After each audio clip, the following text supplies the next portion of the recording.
Good day everyone, this is the reporter group 5. We tackle about Latin American fiction and Latin American drama. Objectives: describe Latin American fiction and enumerate and describe Latin American fiction writers and their works. Learning competencies: identify representative texts and authors from Asia, North America, Europe, Latin America, and Africa.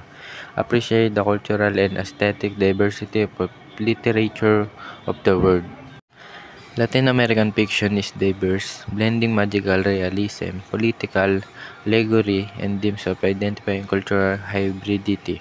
Notable works including 100 Years of Solitude by Gabriel Garcia Marquez, The Feast of the Goat by Mario Vargas Llosa, and The Brief Wondrous Life of Oscar Wilde by Junot Diaz. This literature often explores historical events, societal issues, and regional perspective while pushing the boundaries of storytelling through literary experimentation.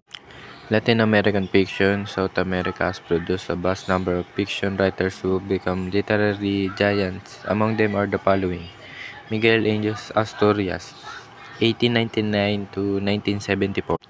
Miguel Angel Asturias Rosales was a Guatemalan poet, diplomat, novelist, playwright, and journalist. Winning the Nobel Prize in Literature in 1967, his work helped bring attention to the importance of indigenous culture, especially those of his native Guatemala. Asturias wrote an epic trilogy about the exploitation of native Indians on banana plantation. This trilogy comprises three novels: Viento Fuerte, Strong Wind 1950, El Papa Verde, The Green Pope 1954, and Los Ojos de los Enterados, The Eyes of Interred 1960. A Nobel laureate in literature crafted these works as powerful reflection of Guatemalan culture, blending elements of magical realism with social commentary. Men of Maze delves into the struggles of indigenous communities against oppression, incorporating Mayan mythology to depict a world caught between tradition and modernity.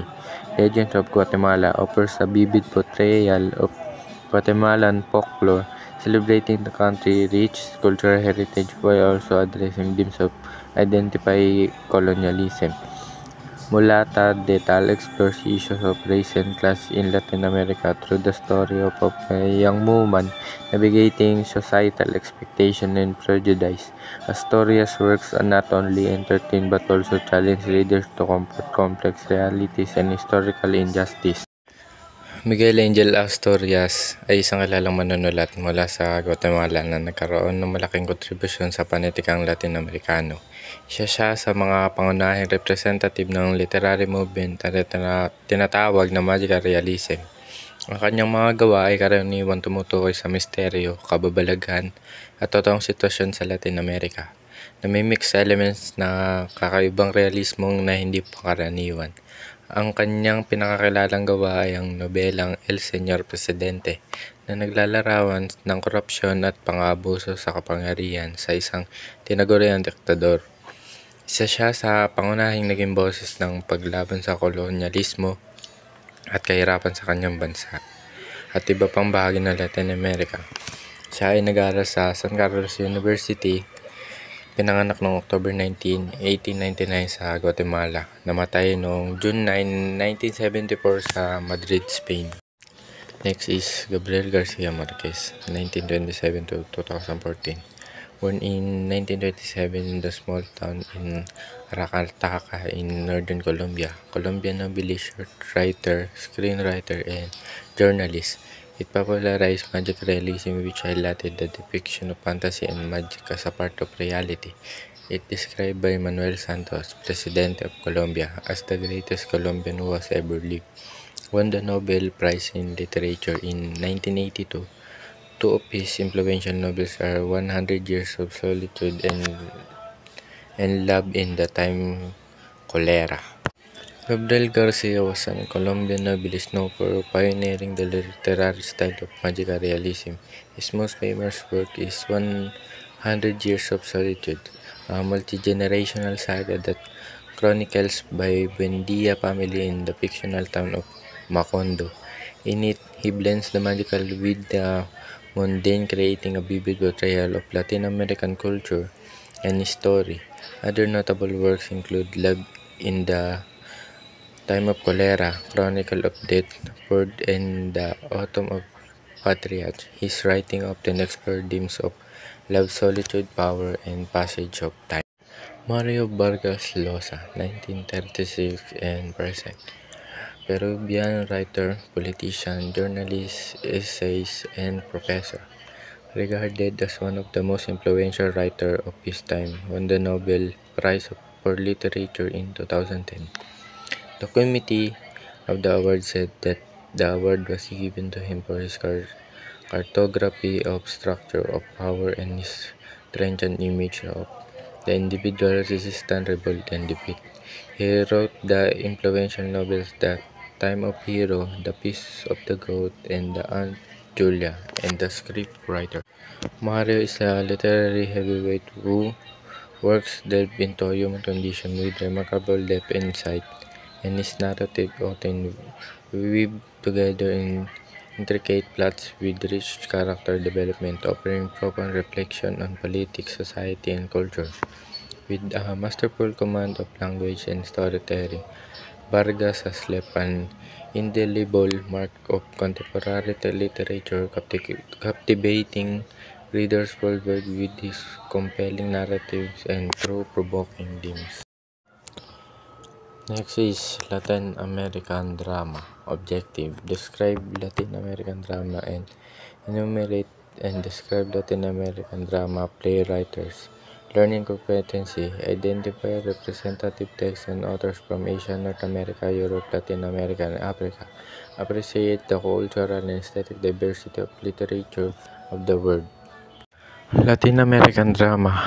Theater in Latin American drama began even before the arrival of European conquerors. Primitive people had traditional rites, ceremonies, and practices, which were then considered as the earliest forms of theatrical presentation. Europeans grabbed this an opportunity to spread Christianity to people who they thought were blinded by paganism. Latin American drama theater became a tool for political hold on Latin American by colonialist theater by using indigenous performance practices to manipulate the population. Due to the influence of the modernist movement, Latin American plays in the contemporary style emphasize timely themes. There was a rapid boom of Mexican drama series in the 1990s that became famous across the globe. Latin American drama is realistic as it responsive to social realities. During the theatrical performance naman daw is a tool nila yon for political by using indigenous performance practices due to influence of the modernist movement na pinapakita nila through their time era. Latin American drama, like yung mga sinaunang tao, yung mga kanilang tradition, mga nakagawian na nila through mga practices which were considered as the earliest form of theatrical representation. Exemplary Latin American playwriters. Nelson Rodriguez, 1912 to 1980. He was born on August 23, 1912 in Brazil. His parents were Mario Rodriguez, a journalist, and Esther Falco. Nelson was a Brazilian playwright, journalist, and novelist. In 1943, he helped usher in a new era in Brazilian theater with his play Vestido de Novia. Considered revolutionary for the complex exploration of its character, psychology, and its use of colloquial dialogue. Si Nelson Rodriguez ay isang kilalang manunulat at nobelista mula sa Brazil na kilala sa kanyang mga nakakaakit at psychological na mga akda. Madalas tinatalakayin niya ang mga tema ng sexualidad, pagkaumaling at mga tabo. Ang tabo sa Brazil ay maaaring tumutukoy sa mga tabo o limitasyon sa lipunan o sa moralidad. Karaniwang may koneksyon ito sa mga patakaran o paniniwala na nag-uutos o nagbabawal sa isang tao mula sa pagkilos o pagsasalita na labag sa kabutihan o kahalayan. Ito ay maaaring kaugnay ng sexualidad, reliyon o iba pang aspeto ng kultura. Sa madaling salita, ang tabu sa Brazil ay tumutukoy sa mga bagay na tinuturing na hindi ka nais-nais o hindi dapat gawin o pag-usapan sa isang partikular na lipunan.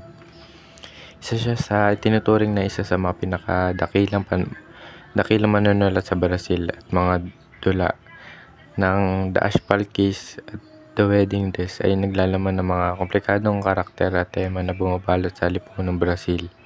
Ang kanyang estilo sa pagsusulat ay mapangahas at kontrobersyal na sumusuway sa karaniwang moralidad na naglalantad ng komplikasyon ng kaisipan ng tao, patuloy na pinag-aaralan at pinapalabas ng mga akda ni Rodriguez na nag-iiwan ng malalim na marka sa Brazil sa panitikan at teatro. Pinanganak siya noong August 23, 1912 sa Recife State o Pernambuco, Brazil. Namatay siya noong December 21, 1980 sa edad na 68 sa Rio de Janeiro, Brazil. And the last is Efren Orozco Rosales, 1903 to 1979. Efren was a Mexican writer and journalist known for his contributions to Mexican literature in the 20th century. He was born in 1903 and passed away in 1979. Unfortunately, there isn't as much information readily available about Efren compared to someone like Gabriel Garcia. However, he was known for his work in various literary genres including novel, short story, and essay. Some of his notable works include Cuentos de Media Noche, Midnight Tales, a collection of short stories showcasing his storytelling prowess and literary style. La Ruta Blanca, The White Truth, a novel that explored themes of adventure, discovery, and personal transformation. El Espejo Oscuro, The Dark Mirror, another novel that delves into the complicities of human nature and societal issues. While Orozco Rosales may not be as widely recognized internationally as Garcia Marquez, his contributions to Mexican literature are still appreciated and valued within the literary community. And this is the report of Group 5. Have a good day and thank you.